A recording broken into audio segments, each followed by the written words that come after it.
Makin merata penyaluran penebalan sembako Rp400.000 setelah sebelumnya terpantau KKS Mandiri, KKS BRI, dan hari ini BNI mulai gencar tercairkan di KKS sebagaimana laporan KPM telah menarik per hari ini. Dan kemudian laporan dari penyaluran PT POS hingga hari ini sudah terpantau dan telah mulai disalurkan sejak beberapa hari yang lalu hingga hari ini meskipun jatuhnya di hari Minggu. Nah, kemudian seluruh KPM BPNT yang tervalidasi di tahap 2 baik untuk KPM lama maupun KPM baru siap-siap untuk mendapatkan penyaluran beras 20 kg. Nah, teman-teman, pada kesempatan kali ini kita akan mengupdate informasi penyaluran penebalan sembako Rp400.000 di KKS, utamanya untuk Bank BNI dan PT POS Indonesia. Nah, oleh karena itu jangan kemana-mana, saya akan segera kembali menginformasikan kepada teman-teman semua setelah intro singkat berikut ini.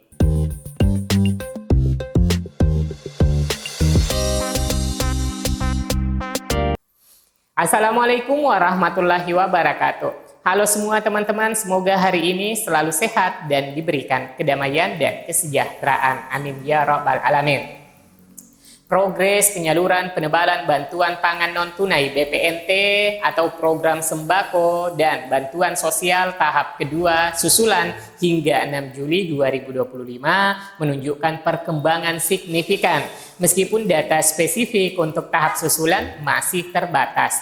Penyaluran dilakukan bertahap berdasarkan wilayah dan lembaga penyalur dengan jadwal berbeda di setiap daerah.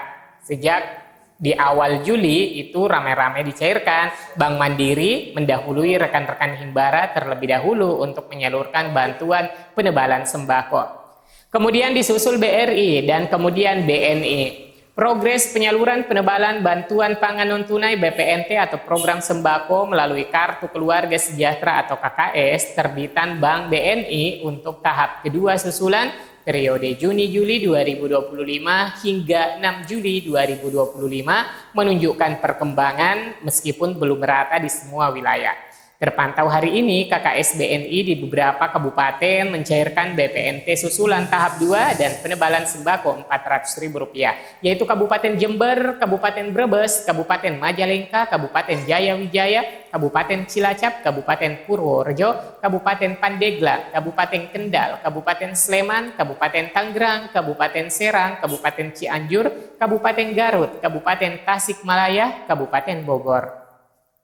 Berdasarkan laporan, penyaluran melalui KKS BNI masih berlangsung bertahap dengan fokus pada KPM susulan yang belum menerima bantuan di tahap awal.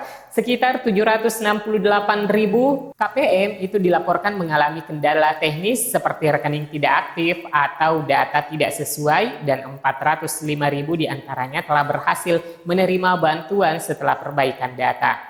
KPM BNI yang belum menerima diimbau untuk memeriksa kembali saldo secara berkala.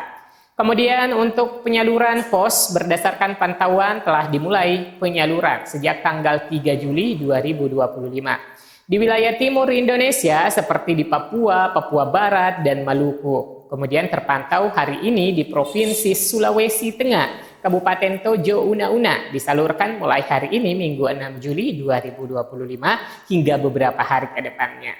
Nah, daerah pencairan POS yang disalurkan pekan ini teman-teman dapat melihat di layar belakang saya. Untuk penyaluran PT POS, sebagian KPM itu dialihkan ke kartu KKS dengan status proses burekol di Siksenji. Untuk penyaluran POS sendiri dikhususkan pada wilayah Indonesia Timur dan daerah 3TP, tertinggal, terdepan, terluar, dan perbatasan. Kemudian progres penyaluran bantuan beras 20 kg. Informasi terbaru itu dilansir dari situs Badan Pangan Nasional memberitakan bahwa Badan Pangan Nasional telah menugaskan Perum Bulog untuk menyalurkan bantuan pangan beras. Kepala NFA Arief Prasetyo Adi menuliskan penugasan penyaluran cadangan pangan pemerintah CPP untuk bantuan beras kepada 18.277.083 penerima sebanyak 10 kg per penerima per bulan dengan total alokasi 2 bulan periode Juni dan Juli. Penyalurannya dilakukan secara one shot atau satu kali salur. Arif menjelaskan data penerima bantuan pangan PBP sejumlah 18.277.083 tersebar di 38 provinsi se-Indonesia. Database PBP bersumber dari data Tunggal Sosial Ekonomi Nasional (DTSEN) yang dimutakhirkan oleh Kementerian Sosial bersama Badan Pusat Statistik (BPS). Jika pada saat penyaluran terdapat penggantian PBP, maka dapat dilakukan menggunakan data cadangan yang disediakan sebanyak 4 juta PBP. Alhamdulillah, per 4 Juli penugasan bantuan program beras telah Badan Pangan Nasional keluarkan kepada Bulog. Tentu ini merupakan bukti komitmen Bapak Presiden Prabowo yang menaruh perhatian besar terhadap rakyat. Insya Allah beras yang diberikan pun merupakan beras kualitas baik yang selama ini dijaga dengan baik oleh Bulog. Terang Arif di Jakarta pada Sabtu 5 Juli 2025. Perum Bulog bertanggung jawab mendistribusikan beras dari gudangnya ke titik distribusi di desa atau kecamatan. Proses ini didukung oleh aplikasi Banpang untuk memastikan akurasi dan akuntabilitas. Dengan dokumentasi seperti berita acara serah terima BAST dan foto berbasis geotagging. Di daerah dengan akses geografis sulit, distribusi kolektif difasilitasi oleh perangkat desa, diawasi oleh personil TNI atau Polri.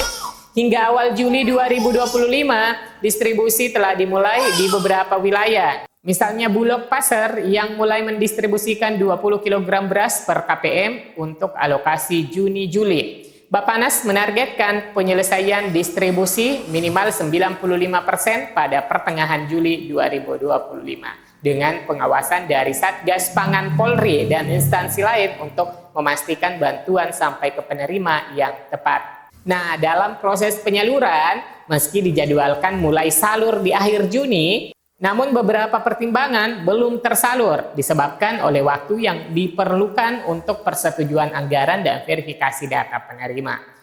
Program ini sempat direncanakan cair di awal bulan Januari, namun dihentikan selama musim panen raya Maret sampai April 2025 untuk menghindari gangguan terhadap harga pangan petani dan dilanjutkan kembali pada Juni-Juli untuk mengatasi kenaikan harga beras dan inflasi yang mencapai 1,00% untuk beras pada Juni 2025. Adapun prioritas diberikan pada daerah non-produsen beras dan wilayah dengan harga beras tinggi, misalnya Papua, Maluku, NTT, untuk menstabilkan harga dan mendukung pemulihan ekonomi. Program ini merupakan bagian dari paket stimulus ekonomi Presiden Prabowo Subianto untuk menjaga daya beli, mengendalikan inflasi, dan mendukung konsumsi rumah tangga, terutama selama libur sekolah dan perayaan keagamaan. Nah, selain bantuan beras, beberapa KPM juga dapat menerima bantuan tunai Rp400.000 atau Rp200.000 per bulan melalui program seperti BPNT. Pemerintah juga menerapkan program stabilisasi pasokan dan harga pangan SPHP untuk mendistribusikan beras secara selektif di daerah dengan harga tinggi sebagai pelengkap upaya bantuan. Nah, mungkin cukup untuk informasi per hari ini teman-teman. Semoga infonya bermanfaat. Sampai jumpa di video selanjutnya. Wassalamualaikum warahmatullahi wabarakatuh.